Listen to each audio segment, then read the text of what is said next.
विद्यारी काशी मार्ग शत्रुवलोकी जातना मलकरण दोगी स्वयं अमृत राजन कामी। राधे राधे दोस्तों। आज की सुबह कुछ अलग सी थी। चाय का कप हाथ में था और मन में दिन भर की जिम्मेदारियों की लिस्ट। सूरज की हल्की सी धूप आ रही थी, उसी रोशनी में दिन की शुरुआत हुई।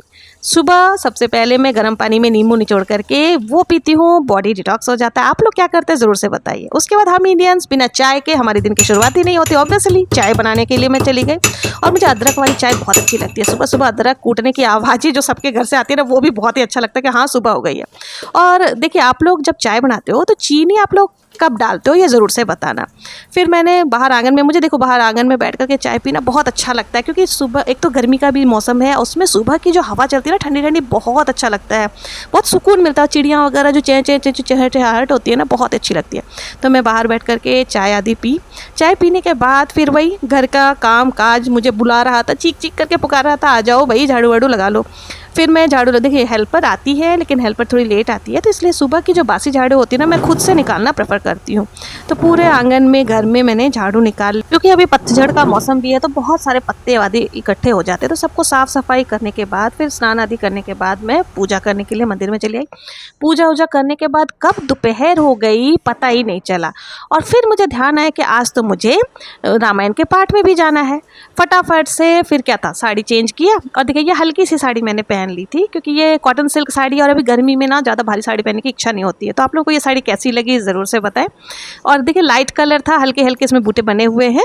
तो ये साड़ी पहन करके फिर जैसे ही मैं निकलने को तैयार हुई कि मैंने देखा कि हमारे जो कुछ पौधे हैं ना, जो इस तरह की बड़ी सी ट्री है, उसके पत्ते मुड़े मुड़े से लग रहे थे। तो मैंने सोचा ये ख़राब हो जाएंगे, तो मैंने उसको काट करके, मैं जब भी पत्ते ज़्यादा बड़े हो जाते तो मैं इस तरह से काट करके अपने घर को डेकोरेट करने के लिए उसको काम में ले लेती हूँ।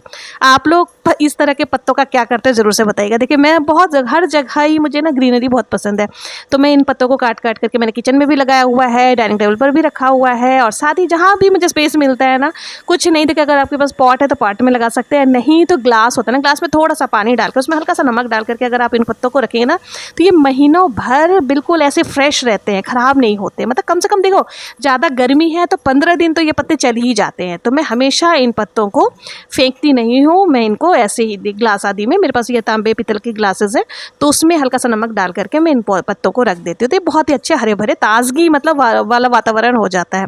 ये सब करते करते मुझे ध्यान आया कि मुझे रामायण के पाठ में जाना है। वहाँ के लिए मैं लेट हो रही हूँ, ज़्यादा दूर में नहीं था, ये मेरी फ्रेंड के घर पे रामायण का पाठ रखा गया था। तो मैं फटाफट से अपने फ्रेंड के घर पे पहुँच गई। वहाँ जा करके जब मैंने देखा कि रामायण का पाठ शुरू हो चुका था और इतना अच्छा वातावरण मतलब लग रहा था, बहुत ही ज़्यादा पॉजिटिविटी लग रही थी, मन एकदम शांत हो गया था। दिन भर की जो थकावट है ना, वो जैसे गायब सी हो गई थी। उसके बाद फिर हमने फटाफट से जाकर के पहले रामायण जहाँ पर बिठाया गया था वहाँ पर प्रणाम किया, और जो भी हमारे मन में मनोकामनाएं आदि थी वो भगवान जी से निवेदन किया कि भगवान जी हमारे मन को भी शांत करना और हमारे घर में भी बरकत करना। इस तरह से प्रणाम आदि करने के बाद हम औरतों के तो जानते ही हैं आप कि पंचायती के बिना हमारे दिन कहाँ कटने वाले हैं। तो बस 3-4 दोस्त मिल गए, एक कोना पकड़ लिया, वहाँ जा करके बातें करना शुरू। लेकिन रामायण का पाठ जब हो रहा था ना, तो किसी का कैमरा हमारी तरफ घुमा तो हमें बहुत ही अजीब सा लगा। फिर हम लोग भी रामायण के पाठ पे ध्यान देने लग गए। बहुत ही अच्छा, मतलब इतने बढ़िया बढ़िया श्लोक आदि हो रहे थे। सच में रामायण का पाठ हो या कोई सी भी पूजा पाठ आदि हो, वहाँ पर जब आप जाते हैं ना, तो वहाँ का वातावरण इतना पॉजिटिव होता है ना, तो मन को एक अलग ही शांति का अनुभव होता है और बहुत ही अच्छा लगता है। मतलब जो दोहे थे ना, वो रोंगटे खड़े करने वाले थे, बहुत ही अच्छा लगा। मतलब दिन भर की जो थकावट थी ना, वो रामायण के पाठ ने जैसे आत्मा को सुकून कर दिया था। रामायण का पाठ जब समाप्त हुआ तो मन एकदम शांत था, दिन भर की थकावट तो गायब ही हो गई थी। वापस घर लौटते वक्त मन में सिर्फ एक बात थी, शरीर को काम चाहिए और आत्मा को भक्ति, दोनों को ही समय देना सच्चा जीवन है। घर पहुंची तो वहां पर देखा कि मैंने कपड़े जो सुखा करके गई थी, धूल भरी आंधी धूप में चल रही थी, तो कपड़ों पर भी बहुत ही सारे धूल वगैरह चिपक गए थे। लेकिन शुक्र है कि मेरे कपड़े सूख गए थे, तो धूल ज्यादा झड़काने से निकल गए। सारे कपड़ों को अंदर लेकर के आई, घर के अंदर घुसी तो वहां पर भी डस्ट हो रखे थे, तो मैंने सारे डस्टिंग करना शुरू कर दी। मैंने कपड़े भी नहीं बदले थे और फटाफट से मैंने सोचा पहले डस्टिंग कर लेती, उसके बाद ही कपड़े चेंज करूंगी। उसके बाद देखिए, ये जो हमारी मूर्तियां वगैरह जो भी हमने घर में स्टैचूज़ वगैरह सजा रखे हैं ना, इस पर भी धूल बहुत ज़्यादा चिपक जाते हैं।